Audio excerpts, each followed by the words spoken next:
Recuerden que el drenaje se divide en sanitario y pluvial, ¿no? Se divide en sanitario y pluvial.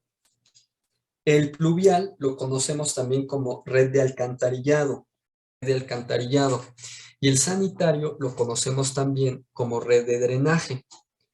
A veces lo llegan a confundir, a veces los municipios le llaman alcantarillado al sanitario y drenaje al pluvial, porque al final el pluvial también es un drenaje. Entonces es bien confuso esa terminología, ¿no? Pero básicamente el drenaje puede ser sanitario, aguas negras, y pluvial, aguas pluviales. Así se divide, pero ambos son drenajes.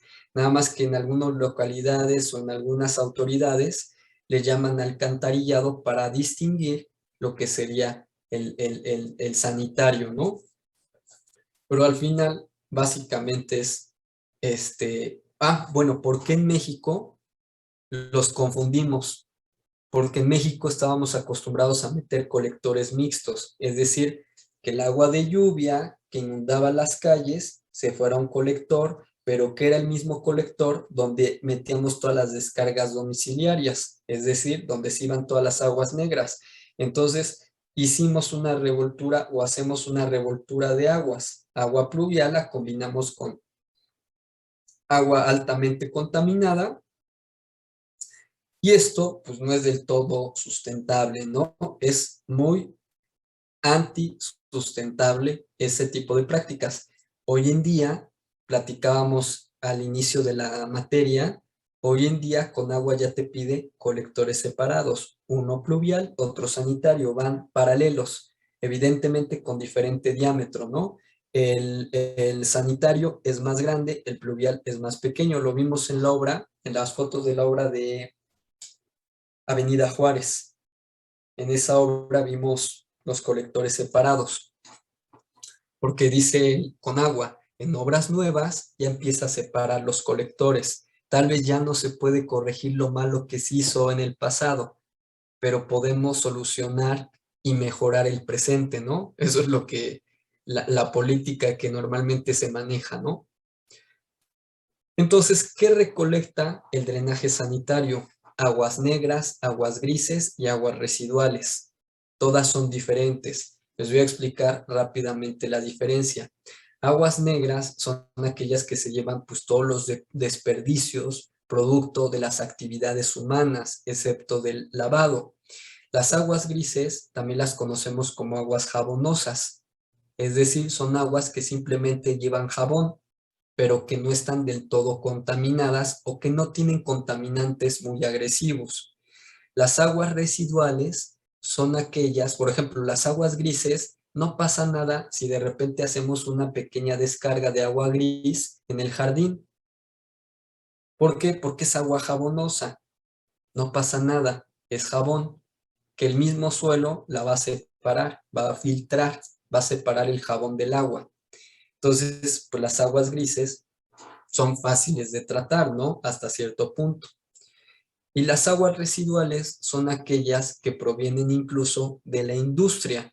Entonces, por ejemplo, las aguas residuales ya pueden llevar colorantes y muchas otras cosas que son relativamente agresivas, ¿no? Entonces ya son aguas industriales, por así decirlo, pero que pueden ir mezcladas con aguas domésticas. Entonces, pues, ¿cuáles son más difíciles de tratar de esas tres? Las residuales, luego las aguas negras, luego las aguas grises. Del otro lado tenemos las aguas pluviales. Estas son muy fáciles de tratar.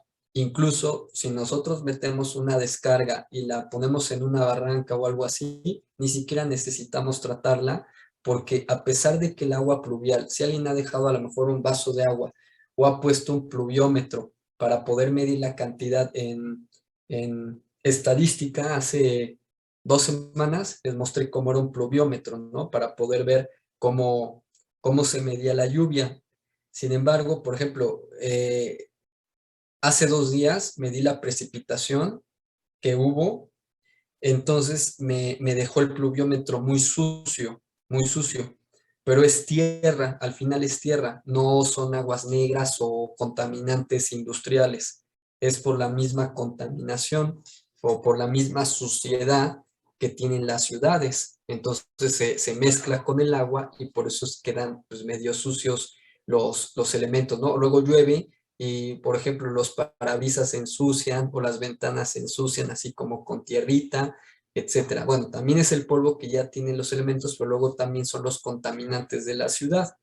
Pero es más fácil de tratar que las aguas negras, grises y residuales. Estas solamente ocupan filtros, se ponen filtros que pueden ser filtros de grava, pueden ser filtros de carbón, pueden ser filtros térreos o una combinación de varios, que va a permitir separar todas esas partículas contaminantes, pero que no son agresivas, del H2O. Entonces, las autoridades se dieron cuenta que el agua pluvial es facilísima de tratar, súper económica. Es más económico tratar el agua pluvial que extraer agua del subsuelo a través de un pozo. Ustedes saben que en México la mayoría del agua se obtiene de pozos profundos, ya lo vimos en agua potable. Es más caro obtener de pozos profundos el agua que tratar el agua pluvial económicamente en gastos de operación. Entonces, esto hace o ha hecho que las ciudades y las mismas autoridades sean más conscientes en cuidar el agua pluvial. Hoy en día hay un principio de diseño urbano que se está manejando mucho, que se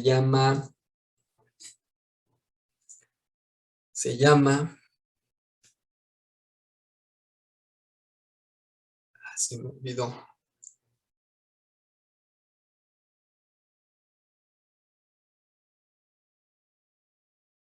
diseño. Bueno, ahorita me acuerdo, pero bueno, es un principio nuevo de diseño urbano, pero que tiene que ver directamente con el agua pluvial. Por eso, pues, están utilizando, por ejemplo, se están utilizando jardines de absorción, se están utilizando pozos de absorción, jardines de lluvia, este otro elemento, ¿cómo se llama? Bueno, tiene un nombre en inglés, pero eso viene de un principio nuevo de diseño urbano.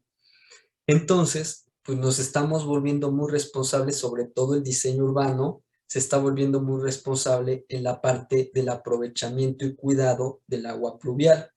Ya era hora, ¿no? Aquí ya era hora de que cuidáramos este recurso, que es muy fácil de tratar y que se puede volver a reinyectar a las ciudades para su aprovechamiento. Entonces, el drenaje, según las normas de Conagua, se tiene que llevar a plantas de tratamiento y de una planta de tratamiento ya se tiene que destinar directamente a una barranca. Aún tratada el agua, no se permite que se reinyecte a un cuerpo de agua, como las prácticas del pasado, ¿no? Diría el presidente, las prácticas del conservadurismo, ¿no? Entonces, como en las prácticas del pasado, pues los emisores, que eran los que ya se llevaban el agua, las aguas negras, grises, residuales y hasta pluviales, se conectaban a los ríos, se conectaban a los mares. Incluso hace poco tiempo hubo un escándalo en Acapulco de un colector que iba súper contaminado y se conectaba a una playa. Entonces se veía ahí toda la suciedad conectándose al mar. Y eso ya está prohibido. Eso ya está prohibido. No se puede hacer afortunadamente. Históricamente muchas civilizaciones lo hicieron, pero muchas ya lo corrigieron. México todavía está en ese proceso de concientizar a la población en cuidar los ríos, ¿no? Eso es un tema súper importante, el cuidado de los ríos. Entonces, afortunadamente, incluso algunos alumnos, ahí tenemos a Gustavo, es eh, seguidor de este tipo de políticas, ¿no? Del cuidado de los ríos y todo esto. Entonces, pues se necesita más gente que se preocupe por esto, ¿no? Y les decía, en algunos países sí contaminaron los ríos o los entubaron, pero ya cambiaron totalmente, ya aprendieron del error. El río Sena estaba totalmente contaminado, París. El río, el río de Londres, se me olvidó ahorita, el Tíber, El Tíber, este es en Roma, contaminado, pero muchos de los ríos se han recuperado, pero en México, ¿qué está pasando, no? ¿Por qué no estamos creando esa conciencia ambiental? ¿O por qué bueno, a lo mejor yo soy impaciente, ¿no? Pero ¿por qué vamos tan lento? Porque ya hay conciencia ambiental, pero ¿por qué no a la velocidad que necesitamos? Entonces, el agua pluvial, esa sí se podría inyectar a un río sin ningún problema, porque es totalmente limpia, pero para esto necesitamos los famosos colectores separados. Y en lugar de que el agua pluvial ni siquiera necesita irse a plantas de tratamiento, porque simplemente con que la filtremos ya vuelve a ser apta, ya vuelve a ser apta y limpia. Entonces se está haciendo la conciencia de que se conecte a tanques de almacenamiento. Incluso a nivel arquitectónico también se está solicitando este tipo de políticas, instalaciones separadas, pluviales y sanitarias, y que se tenga en los proyectos arquitectónicos tanques de almacenamiento de agua pluvial. Esto ya es una política y es parte de los reglamentos de construcción vigentes, que el arquitecto ya tiene, ya no es una ecotecnología, ya es una normativa, ya no es algo diferente o una aportación sustentable, ya es parte de las necesidades que tiene la población. Incluso en Home Depot ya venden tanques de almacenamiento de agua pluvial, así como nos venden tinacos para el agua potable, ya te venden tanques de almacenamiento para agua pluvial. Es el futuro, o más bien, yo creo que ya es parte del presente. Según las estadísticas, y esto es preocupante aquí para que también hagan conciencia ambiental del uso del agua. Según algunas estadísticas, para el año 2050, el 50% de la población en el mundo va a tener escasez de agua si nuestras políticas del cuidado hídrico no cambian. Imagínense, la mitad de la población va a tener problemas de abastecimiento de agua. Ya los tenemos. Hay colonias en Puebla que, aunque no nos enteramos, ya tienen problemas de agua. Esto, pues los medios no lo escandalizan, ¿no? O los sistemas operadores tampoco lo publican, pero ya hay colonias que ya empiezan a tener problemas de agua, y problemas de agua no me refiero a que el agua caiga una vez por semana. Problemas de agua es que a lo mejor una semana completa no les cayó agua. Hay algunas colonias que ya llevan 2 o 3 meses sin que les caiga agua, que ya incluso se han quejado en el sistema operador local porque siguen pagando el servicio y tienen que pagar aparte pipas. Entonces, esto es un problema que ya se presenta, ¿no? Pero que todavía podemos solucionar. Por eso es tan importante hacer la conciencia ambiental en las nuevas generaciones, ¿no? Entonces, ya es una preocupación en el presente. Tan es así que las autoridades, pues algunas han apostado por hacer plantas de tratamiento. Entonces, existen diferentes formas de tratar el agua. Existe el método dual, los filtros biológicos, lagunas aireadas, lagunas de estabilización. La más común en México es el sistema de lodos activados, primario, primario avanzado, reactor y otros. La verdad es que es muy interesante el tema de plantas de tratamiento. Sin embargo, es un tema tan complejo que tomaría todo un semestre hablar de pura planta de tratamiento y cuáles son sus elementos y sus procesos. Lo que sí podemos nosotros comentar es que en México las que más predominan son las de lodos activados. Esas son las más predominantes. A mí ya me ha tocado ir a plantas de tratamiento y hace un par de años, más o menos yo creo que a su edad, tuve la oportunidad de ir a un curso de construcción de plantas de tratamiento, pero pues ya la memoria no es tan buena, ¿no? La memoria ya no es tan buena. Entonces, por eso es la importancia de el capacitarnos constantemente, ¿no? Para que no se nos vaya el conocimiento. La jerarquía del sistema de drenaje nos vamos ahora a ir al revés, ¿no? En agua potable íbamos del almacenamiento, nos íbamos a la distribución, aquí va a ser al revés, nos vamos de la propiedad privada hacia las barrancas, ¿no? Que sería el destino final de las aguas residuales y aguas negras. Entonces, la propiedad privada tiene una tubería que se conecta a una red de tarjeas que se llama descarga domiciliaria, pero también lo conocemos como albañal. Entonces, la tubería que saca todos esos desechos de las edificaciones se llama descarga domiciliaria o lo conocemos también como albañal. Es exactamente lo mismo. Esta albañal se conecta a su vez a una red que se llama red de atarjeas. La red de atarjeas se conecta a su vez a un subcolector. El subcolector se conecta a su vez a un colector y el colector se conecta, o varios colectores se conectan al emisor. Y el emisor ya no se le conecta nada. Este ya es la última tubería donde ya no tiene ningún tipo de conexión. Ahí ya no se va a conectar otra red de alcantarilla, otra red de atarjeas, ya no se le va a conectar, ya es el destino último, por lo tanto ya es una tubería totalmente cerrada que puede ser tan grande que hasta cabe una persona en caballo, así de grande puede ser un emisor. Entonces, pues ya estamos hablando de un sistema pues muy grande porque recolecta todas las aguas de la ciudad. Entonces es demasiado grande ya esa tubería. Puede ser de concreto, pueden ser bóvedas. Por ejemplo, los romanos, su emisor se llamaba Gran Cloaca. Ya lo habían hecho, pero ahí cometieron la brillante idea de conectar la Gran Cloaca hacia el río Tíber. Entonces empezaron a contaminar sus aguas, ¿no? Esto ya es histórico que el ser humano cometió este tipo.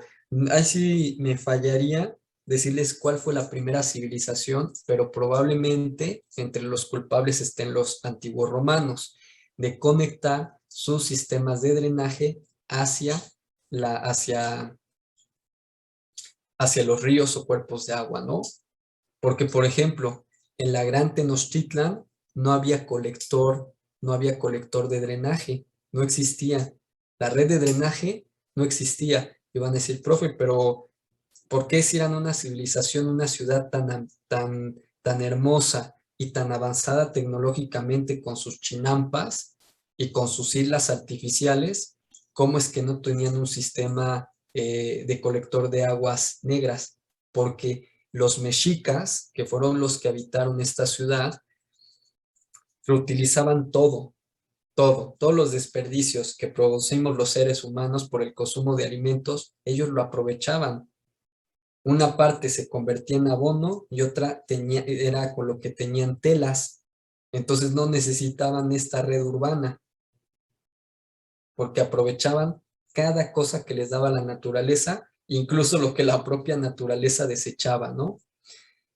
Esas sí eran sustentabilidad, esa sí era sustentabilidad, pero pues de repente los europeos nos traen las políticas que practicaban los antiguos romanos de conectar un drenaje hacia los ríos y acabamos con los ríos, los acabamos. Hoy en día, por ejemplo, ya es bien difícil encontrar un material que conocemos como arena de río. Esto ya es muy difícil de encontrar, no porque la arena haya desaparecido, sino porque la gran mayoría ya está contaminada y ya no te sirve para hacer concreto, o ya no es de calidad, porque ya tiene ahí algunos contaminantes orgánicos que te provocan, pues, cosas de mala calidad, ¿no? Por ejemplo, contracciones plásticas, agrietamientos, etcétera. Entonces, esta es la jerarquía de las redes de drenaje, ¿no? Descarga, red de atarjeas. Vamos a hacer un pequeño, de hecho ya creo que habíamos empezado a hacer un pequeño diagrama, ¿no? Pero rápidamente para que quede clara la jerarquía. Esta es la edificación. De la edificación sale una tubería que conocemos como descarga domiciliaria. Esta descarga a su vez se va a conectar a una red de atarjeas. La red de atarjeas a su vez se va a conectar a un colector, a un subcolector, perdón, que ya es más grande. Luego el subcolector se va a conectar a un colector y luego el colector se va a conectar a un emisor. Esa sería la jerarquía del drenaje, ¿no? Pero pues un emisor, pues sí ya es muy grande, tan grande que hasta podría caber un vehículo allá adentro, porque se lleva todas las aguas contaminadas de la ciudad.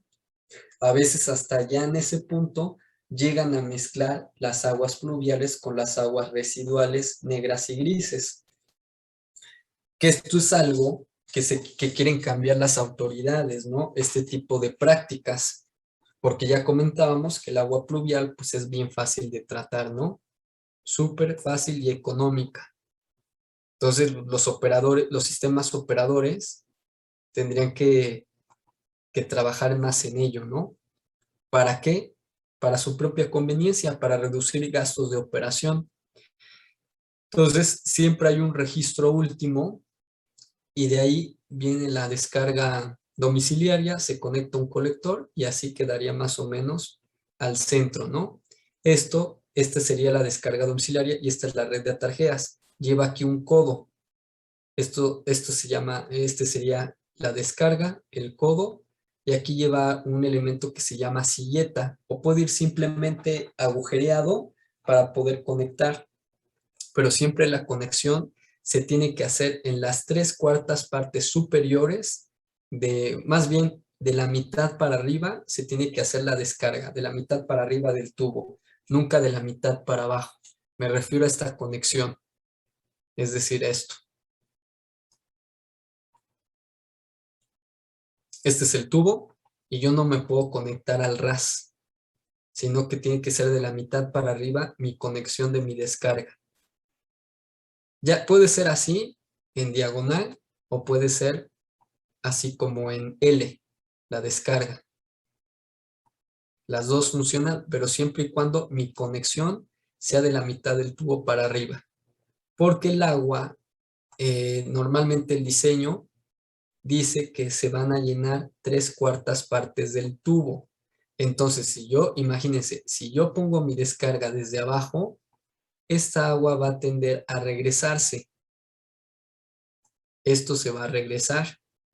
Imagínense que las aguas negras de todo el fraccionamiento, colonia, etcétera, se les regresa en sus baños, en sus coladeras, y sí pasa, ¿eh? Sí pasa. Un mal proyecto, eso va a provocar. Entonces tengan cuidado con ese tipo de proyectos, ¿no? Bueno, existe una solución que nos permitiría remediar un poco eso, que son las válvulas de no retorno. Le metemos se llama válvula antirretorno. Le metemos una válvula antirretorno y ya nos va a permitir que si tenemos una instalación mal diseñada, ya no tengamos problemas de que se regrese. O que de repente se nos metan animales, ¿no? ¿Por qué se meten animales a través del drenaje? Porque el drenaje va parcialmente lleno, no va totalmente lleno. A veces creemos que el drenaje va completamente lleno de agua y no, va parcialmente llena la tubería. Entonces, cualquier animal que se arrastre y sepa caminar, se va a poder meter. Ratones. Profe, ¿y cómo funciona una válvula antirretorno? Ok. Buena pregunta. La válvula antirretorno tiene una puertita. Vamos a suponer que el agua o las aguas contaminadas van en este sentido. Entonces tiene una puertita que se abre y se cierra, pero no permite que de este lado nada se regrese. Entonces nada más abre en este sentido. De este lado se mantiene fija. Solamente abre en un sentido. El flujo va para allá, saca el agua y se cierra. Entonces, si te regresa el flujo por un mal diseño, ya va a quedar ahí detenida el agua.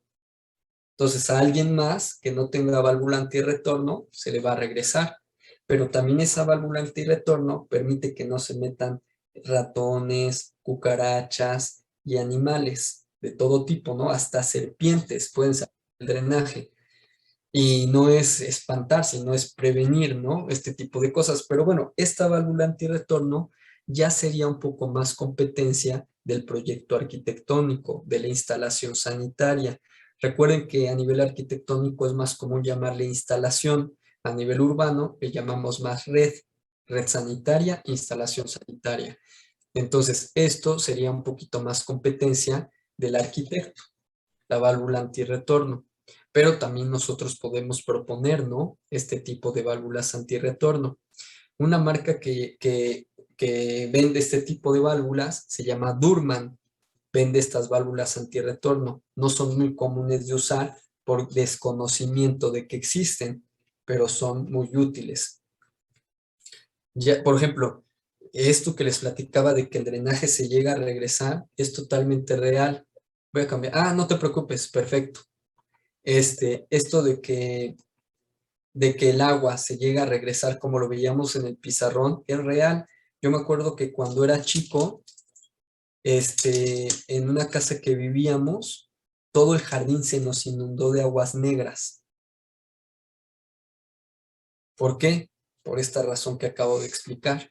Entonces, eso es totalmente verídico.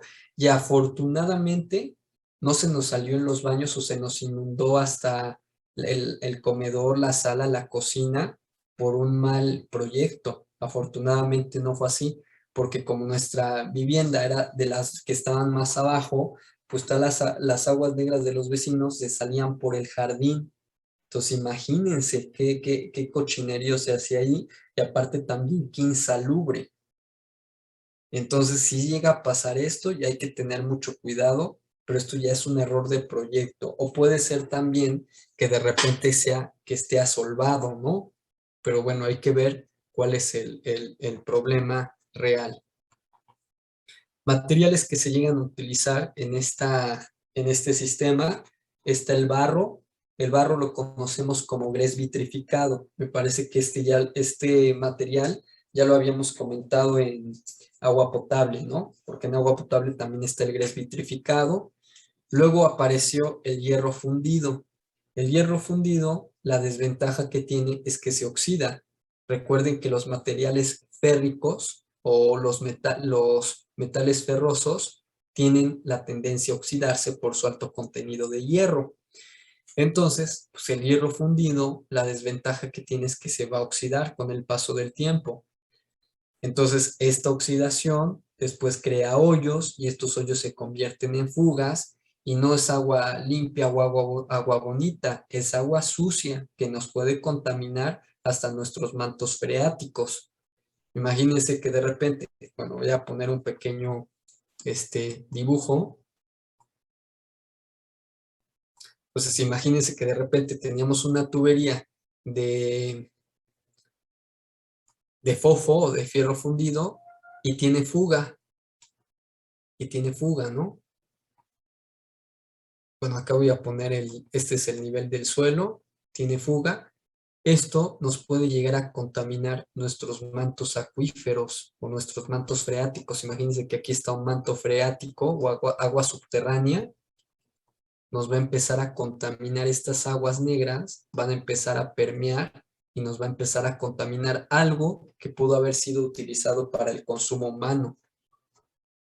Entonces, esa es la desventaja que tiene este material. Ya no se utiliza porque existen materiales más económicos y más duraderos. Otro material que se ha utilizado para este tipo de sistemas es las tuberías de concreto, tuberías de asbesto cemento, acero galvanizado. Ya muchas de estas pues ya no son funcionales. Yo pienso que desde el grés vitrificado hasta el acero galvanizado ya no son tan adecuadas. Entonces las que se utilizan son estas, el PVC, el PEA, PVC orientado, el propileno doble, el triple pared, el hierro dúctil y el acero aluminizado. Esas son las tuberías que recomendaría yo ya para los nuevos proyectos, ¿no?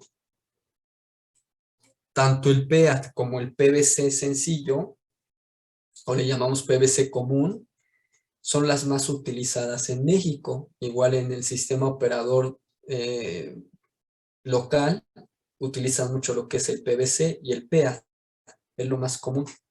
lo más común. El orientado sí lo han llegado a utilizar, pero es más costoso. Ventajas es la vida útil. Propileno doble, polipropileno doble y triple pared sí se puede llegar a utilizar, pero pues es más caro, ¿no? Que el PEAT sencillo. Hierro dúctil es muy buen material, sin embargo, para empezar es hierro y segunda, aparte de ser hierro y que es propenso a la oxidación, se necesita mano de obra especializada. Este sistema se originó en Francia, el sistema del hierro dúctil, pero pues yo no lo recomendaría tanto, ¿no? El acero aluminizado, pues es muy buen material, sin embargo, hay que considerar que también se necesita mano de obra especializada. Entonces, las más recomendables tuberías para este sistema, pues serían las tuberías plásticas.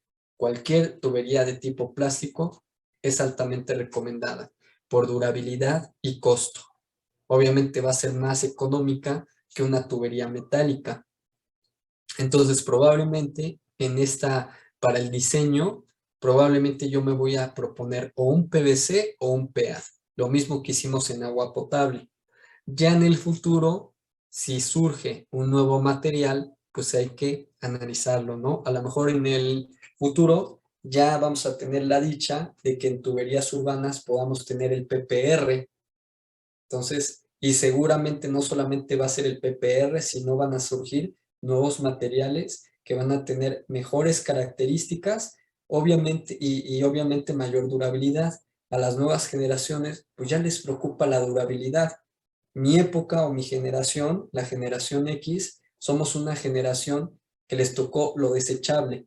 Comprabas una pluma, te duraba una semana y la tenías que tirar. Comprabas un foco, te duraba 3 meses y lo tenías que tirar. Hoy en día su generación está cambiando ya este tipo de prácticas o de políticas del consumismo, globalización y el desechadurismo. Ya lo están dejando un poco atrás, afortunadamente, ¿no? Porque hoy en día pues ya compramos un foco LED y ya no te dura 6 meses como los ahorradores, ya te dura a lo mejor 3 años. Ya estamos volviendo a recuperar esas políticas que tenían las generaciones del pasado, ¿no? Las generaciones antes de los años 80 sí pensaban en la durabilidad de las cosas, pero lo perdimos en mi generación, nos acostumbraron a hacer, incluso seguimos un poco manejando estas políticas, ¿no? Porque hasta nuestras relaciones sentimentales son relaciones desechables, pero tenemos que empezar a cambiar este tipo de políticas, ¿no? Así fuimos acostumbrados y educados, pero ya tienen que cambiar esas políticas,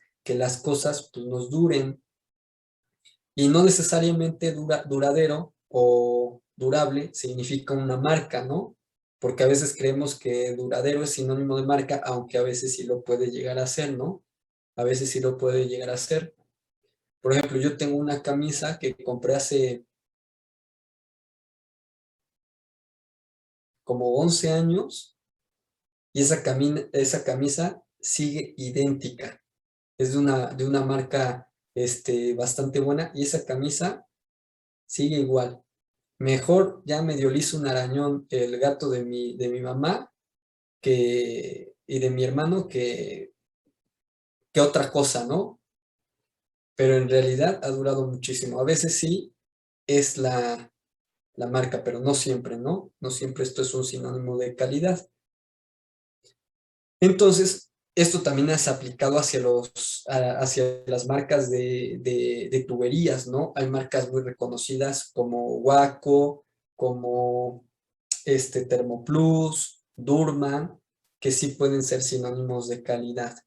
Yo ahí sí recomendaría pues utilizar marcas reconocidas, ¿no? O que ya están consolidadas, marcas consolidadas. Métodos de unión que se utilizan por el sistema de drenaje. Aquí los tres más comunes es espiga campana, juntas Givolt y flange o bridas. Esos son los tres métodos más comunes. Profe, ¿pero a poco no hay termofusión? Sí hay termofusión.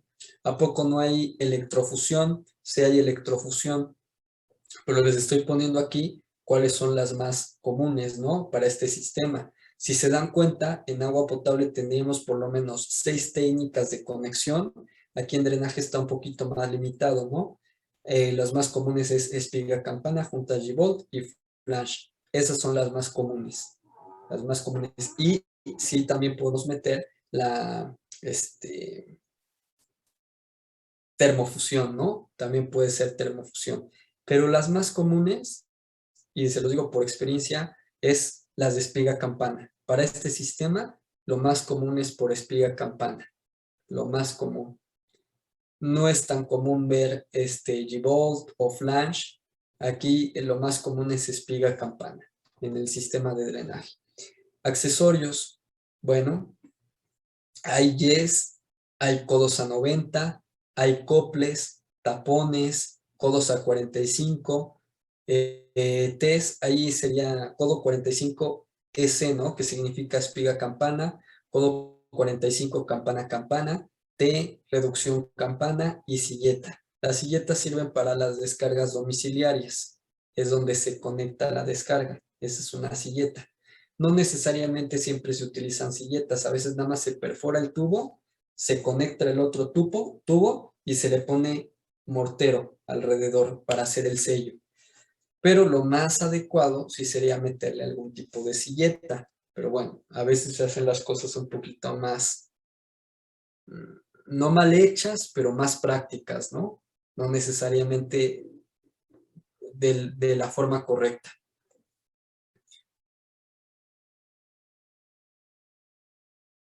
En esta, ¿cómo le puedo llamar? En este sistema de drenaje vamos a hablar también de los dos drenajes. Y los voy a combinarles porque básicamente lo que cambia es la función, pero los materiales y los elementos son los mismos. Entonces, básicamente lo que cambia, por ejemplo, el colector pluvial tiene pozos de visita, el colector sanitario tiene pozos de visita. Entonces, básicamente lo que cambia es la función, que uno lleva aguas negras, jabonosas y residuales, y el otro se lleva solamente aguas pluviales. Entonces, la única diferencia es la función.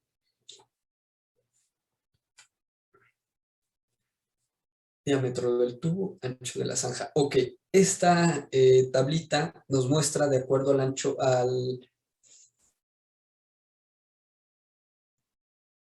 nos muestra de acuerdo al diámetro de la tubería, perdón, el ancho de la zanja que se tiene que hacer.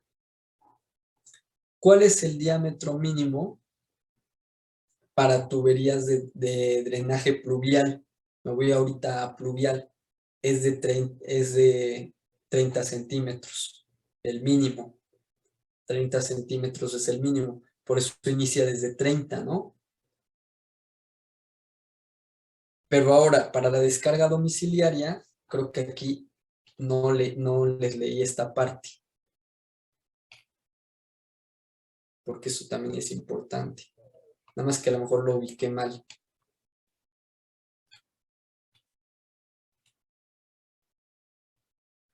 Ya no lo encuentro.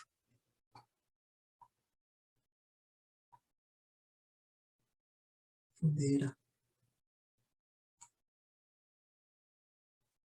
Ya. Esto es normatividad, entonces pues eso sí es importante que lo apunten. Punto número 1 de la normativa de estos dos sistemas, sanitario y pluvial. Las redes deben de estar separadas.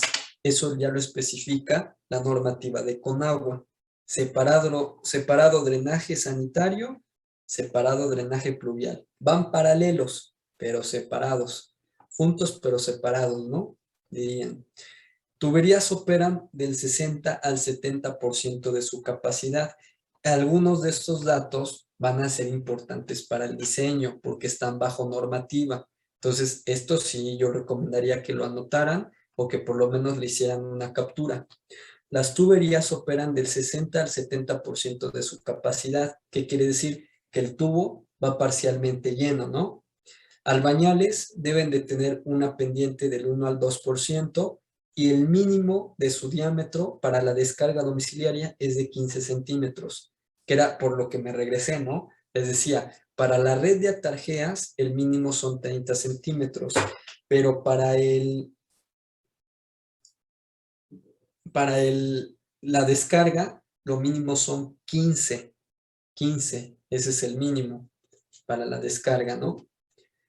No puede haber, por ejemplo, 15 centímetros, sería 6 pulgadas, ¿no? Entonces, por ejemplo, a diferencia de agua potable, aquí no vamos a ver diámetros de 3 pulgadas, de 4 pulgadas. A nivel arquitectónico, el más común es 4 pulgadas, pero arquitectónico.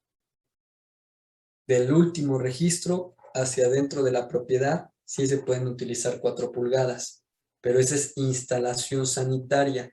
En la red sanitaria o urbana, lo mínimo para la descarga son 6 pulgadas o 15 centímetros. Profundidad mínima, 60 centímetros. Aguas residuales, 75 al 80% de la demanda. Eso lo voy a explicar en el diseño. 50 centímetros más profunda que la hidráulica. Esto lo establece el Programa Municipal de Desarrollo Urbano Sustentable. Todos estos puntos son los puntos más importantes de la normativa que yo conozco para los sistemas de drenaje. Eso se los voy a preguntar más adelante cuando hagamos el diseño. Bueno, más adelante la otra clase, que ya tengamos el diseño. La otra clase tenemos que hacer diseño y elaboración de plano. Entonces, tenemos trabajo que hacer, ¿no? Entonces, esos puntos, 6 puntos que les pongo ahí, se los voy a preguntar para que los consideren. Bueno, porque están bajo norma, no son recomendatorios, están bajo norma.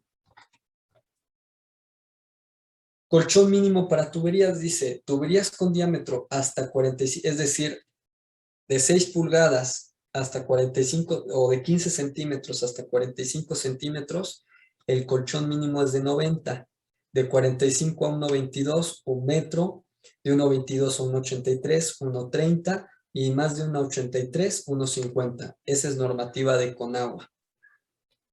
Todo lo que veamos va a estar bajo normas.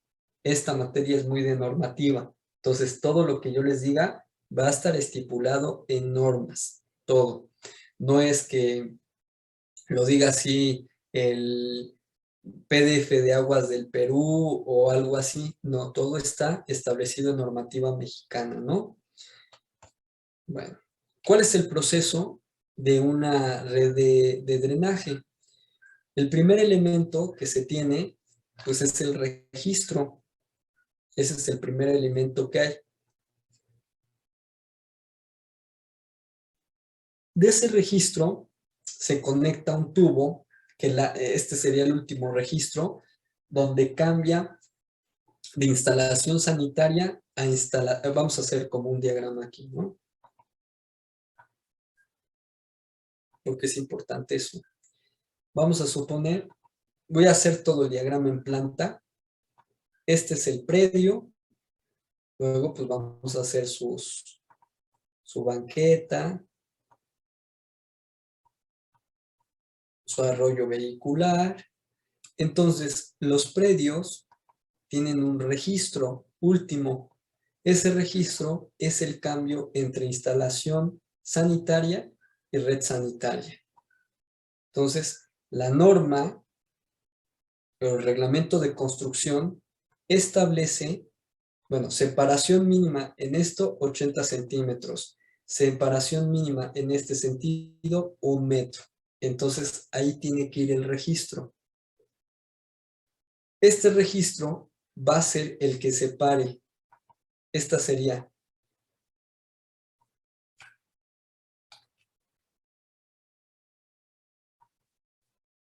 sería la línea de instalación sanitaria, y a partir de aquí se convierte en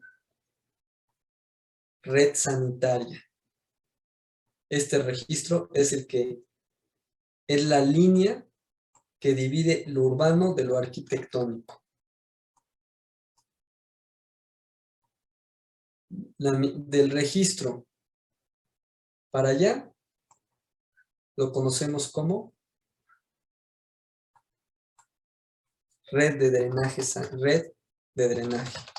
porque puede ser sanitario, pluvial o mixto, ¿no? Pero recuerden que a los arquitectos ya les están pidiendo también separar.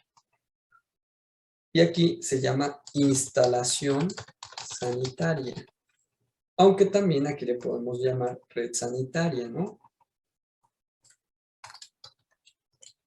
Entonces vean cómo cambia el concepto. A los arquitectos le llaman instalación, los urbanistas le llaman red. Este registro es el que separa lo arquitectónico de lo urbano. Bueno, aquí ya se conecta al centro de la calle, que sería nuestro colector, ¿no? Aquí ya vendría la red de atarjeas. Esta sería la toma o albañal, y esta se conoce como red de atarjea. Incluso lo voy a hacer un poquito más grueso, ¿no? Esta sería mi red de atarjeas, donde se conecta. El diámetro mínimo aquí, les decía, es de 15 centímetros, ¿no? Este es el mínimo acá. La pendiente mínima es al 2%, aunque si se necesita, puede bajarse hasta el 1.5%. Eso lo establece el Código de Edificación de Vivienda. También es normativo.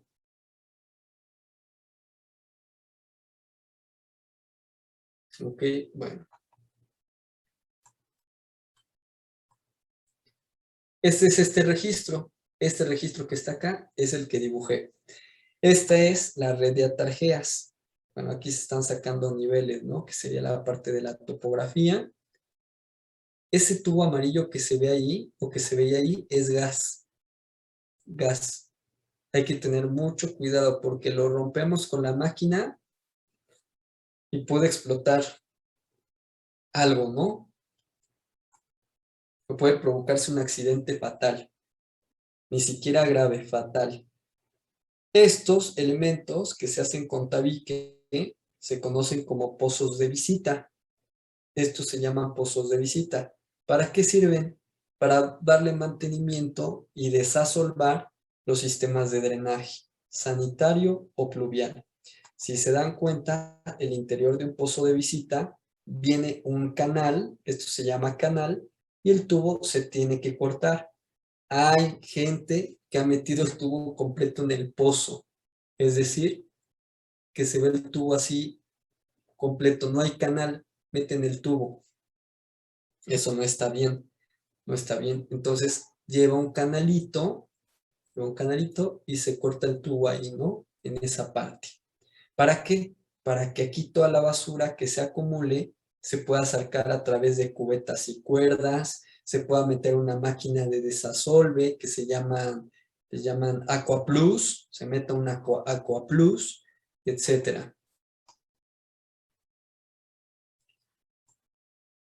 Bueno, entonces esto se llama pozo de visita. Hay pozos de visita no solamente de tabique, como el que vemos acá. Hay pozos de visita que también son de concreto. Les llamamos pozos de visita prefabricados. Ventajas, son bien rápidos de poner. Bueno, con la mano de obra y con la maquinaria correcta. Ahí necesitamos una manita de chango, unas cuerdas y listo. Dicen, con la herramienta correcta todo es sencillo, ¿no? ¿Qué ventajas tiene utilizar pozos de visita prefabricados? Esos fueron de la obra de Juan de Palafox y Mendoza. Entonces, son fotos locales, ¿no? Estas. Las otras son de Valsequillo, de la línea 3. Entonces, desventajas que tienen los pozos de visita prefabricados. Vean que ahí se corta el tubo, ¿no? Ahí le falta todavía hacer su canal, porque apenas estaban metiendo la tubería, todavía no se ve ahí el canal, estaban midiendo el pozo, etc. Desventajas de los pozos de visita prefabricados de concreto es que no traen ese agujero para el paso del tubo, van completos. ¿Por qué van completos? Para que el constructor corte el espacio de acuerdo al diámetro de tubería que se está metiendo en la obra. Entonces no hay ahí, eso es muy difícil de romper, porque estamos hablando de que El módulo del pozo tiene resistencias hasta de 200 F'C o hasta 250. Entonces, ¿eso qué significa? Es un concreto muy duro, que cuesta mucho trabajo romper. Y eso puede llegar a quitar un poco de tiempo. Pero la verdad es que una vez que ya rompiste el tubo y pusiste el primero, los demás ya lo demás ya es más sencillo. Ya es más sencillo que hacer un artesanal.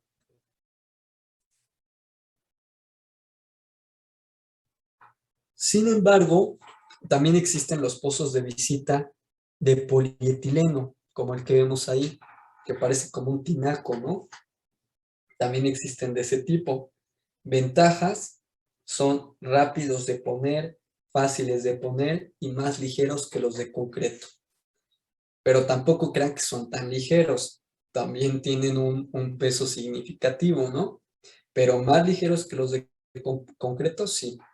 Comparativamente con los de concreto, son una pluma. Pero, vuelvo a repetir, no es que una persona se lo pueda cargar así tan fácil, ¿no? Sí tiene un peso significativo porque al final, pues nuestro planeta tiene una gravedad, ¿no?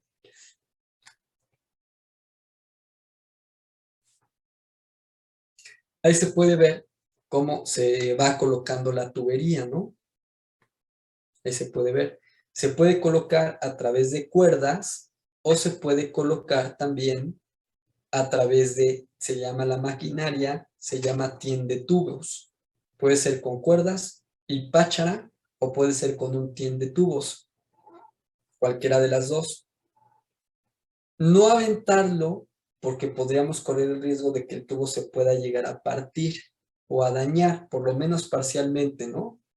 Que una roca o algo y daña la tubería, entonces no aventar o que de repente lo queramos aventar y haya alguien allá abajo, le damos ahí una muy mala bienvenida, ¿no? A la persona.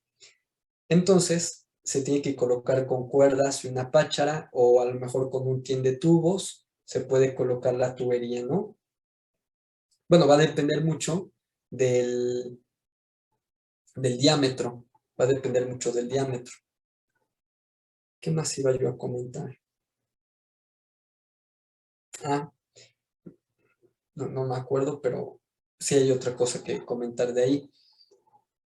A las campanas se les tiene que colocar, en este caso para las tuberías de drenaje, les colocamos manteca para que haya lubricación.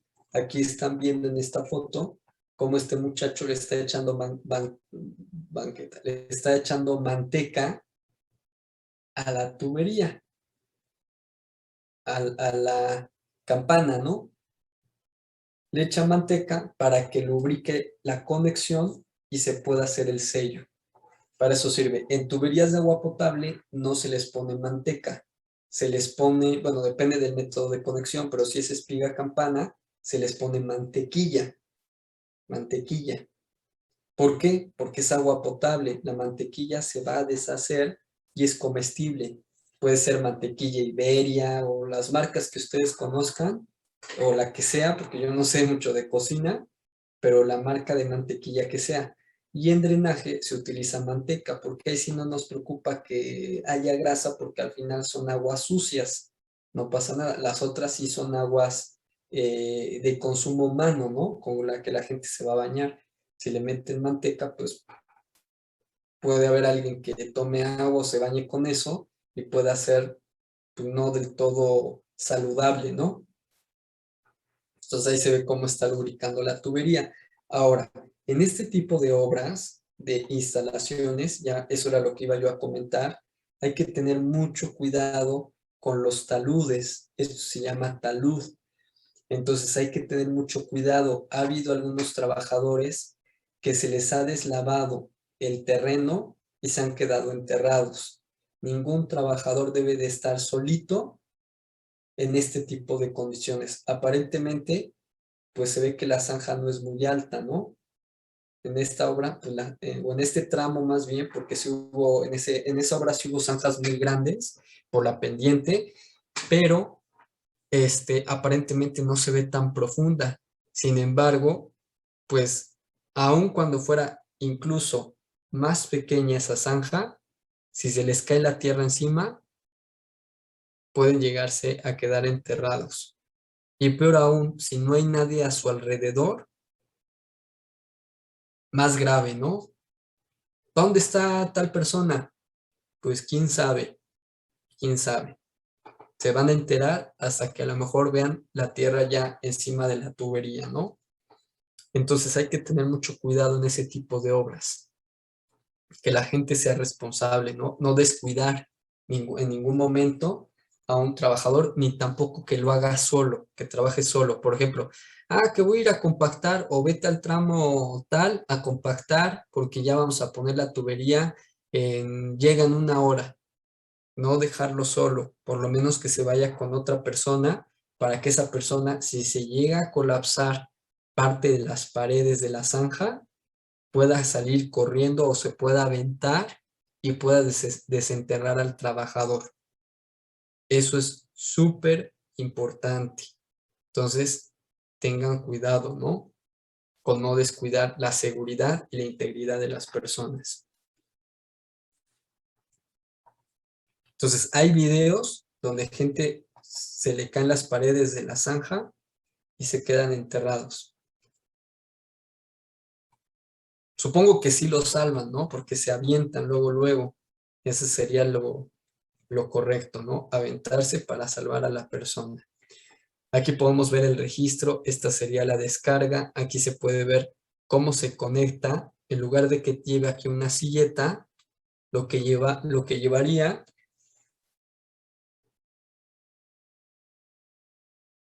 sería concreto, bueno, en este caso es mortero, perdón, se le echa mortero alrededor para hacer el sello y que no haya fuga, pero es mejor ponerle una silleta. Es más limpio y correcto el trabajo de esa forma, ¿no? Esta tabla que está acá también está bajo la normativa de Conagua. Nos dice la separación máxima que debe de haber entre pozos de visita. Ya vimos lo que es un pozo de visita y los distintos tipos que tienen.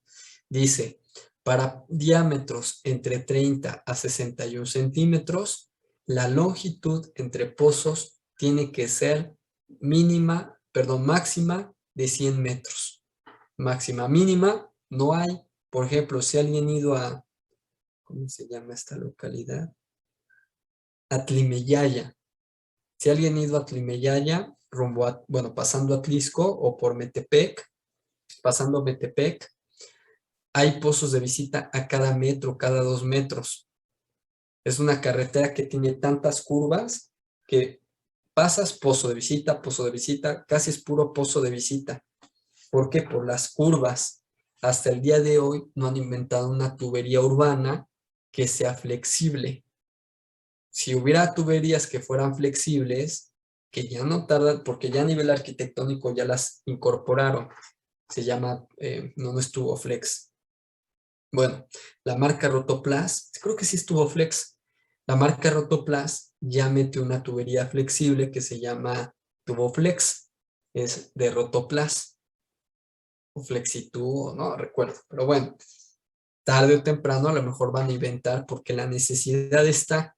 La necesidad existe, pero la tecnología o la creatividad todavía no lo ha pedido, ¿no? O no lo ha podido crear.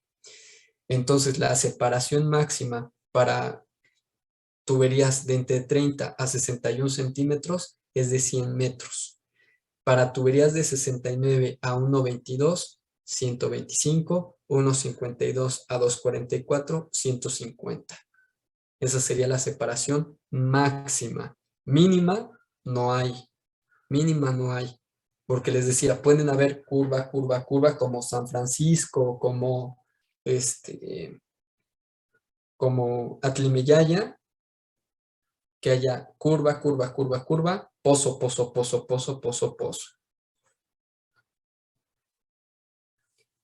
Tipos de pozos de visita. Bueno, el primer tipo se llama pozo de visita común. Vean más o menos la forma. Se conectan los dos tubos, hay una canaleta y la profundidad es variable, ¿no? El otro tipo de pozo de visita se llama pozo de visita especial. Este lleva una estructura, si se dan cuenta, lleva esta especie como de estructura que viene siendo como un canal en la parte inferior, ¿no? ¿Por qué lleva este canal? Porque son pozos de cambio de dirección. Esta sería la vista en planta, ¿no? Estos pueden ser en tramos rectos, los comunes, pero los especiales llevan esta estructura un poquito más, ¿cómo le puedo decir? Un poquito más compleja para evitar que la fuerza del agua por el cambio de dirección vaya a romper el pozo. Y esto es totalmente real. Voy a tratarlo de explicar en un diagrama. Entonces, por ejemplo, vamos a suponer que tenemos una calle de este tipo, ¿no? Que tiene esta curva. Entonces, tenemos una calle así.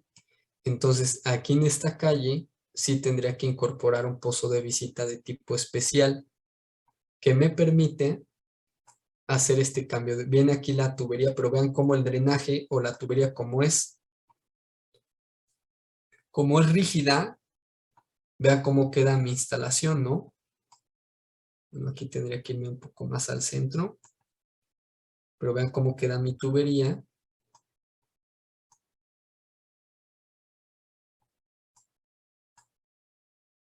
Así quedaría, ¿no?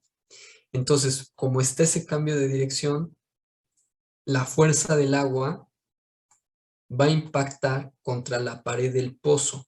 Aquí viene el agua, viene el agua, viene el agua, impacta. Y esto puede provocar que se rompa. Entonces, se necesita un pozo de visita de tipo 2 o común para evitar que la fuerza del agua rompa el pozo. Ahí es donde se utiliza. Ahora, si fuera una vialidad totalmente recta, ya utilizaríamos un pozo de visita de tipo común.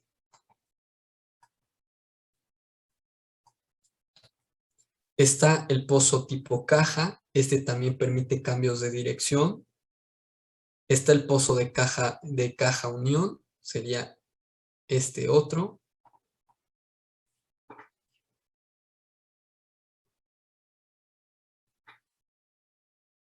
Pozo caja de deflexión es para cambios de dirección cuando hay diámetros significativos, para evitar también que lo rompa. Pozo con caída adosada. Este es muy interesante. Ahorita les explico. Ese se da cuando las pendientes son muy abruptas. El pozo de visita de caída escalonada. O se llama así, de caída adosada o de caída. No, es de caída adosada porque la escalonada es otro. Entonces, es un pozo de visita que básicamente va a venir, la tubería va a entrar, pero tiene aquí una caída. Tiene aquí una caída. ¿Cómo? No, sería así, perdón. Viene así y se conecta así. Tiene aquí un hueco. Entonces el agua viene a mucha velocidad por la topografía y aquí va a perder energía con la caída y vuelve a retomar velocidad. ¿Qué pasaría si entrara directamente por la topografía? Nos rompe esta sección del pozo. Entonces, cuando tenemos una topografía muy irregular o con una pendiente muy importante, hay que meter pozos de caída adosada para reducir la fuerza de impacto. Reduces la fuerza de impacto y esto va a permitir que ese pozo no se truene, ¿no? Si no reduzco esta fuerza de impacto, este pozo de visita se me va a tronar acá. Se va a romper por la fuerza que lleva el agua y va a impactar contra esta pared.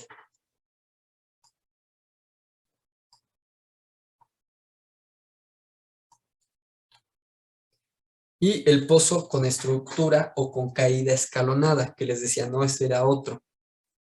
Este se llama pozo con estructura de caída escalonada. También quita energía.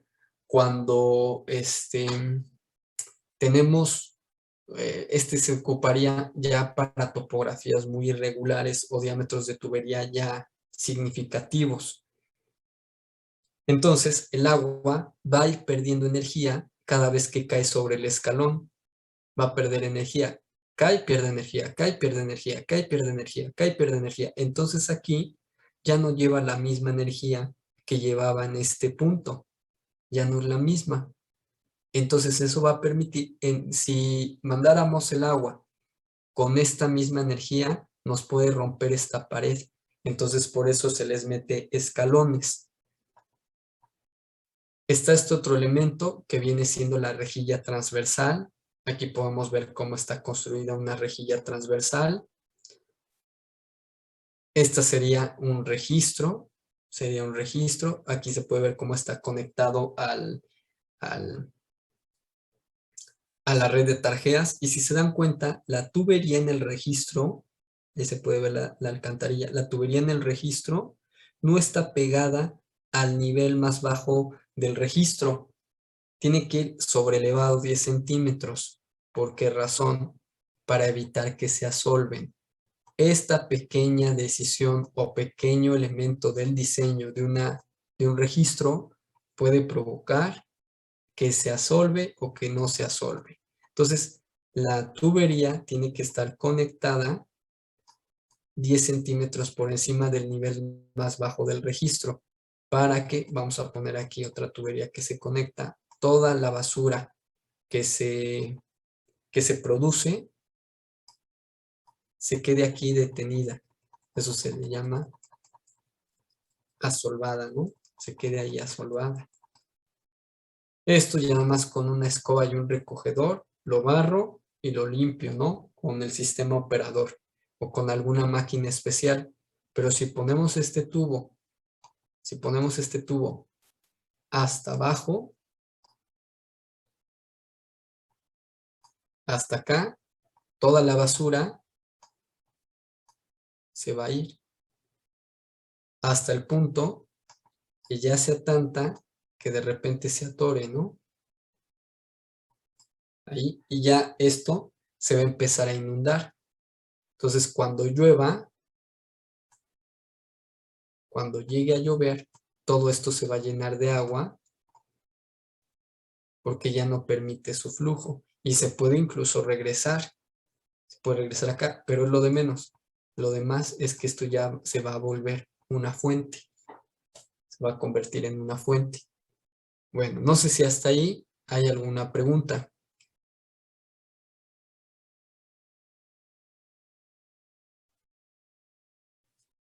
Bueno, pues si no hay ninguna pregunta, nos vemos la próxima clase. Que tengan un excelente día. Hasta luego. Profesor, ¿Claro?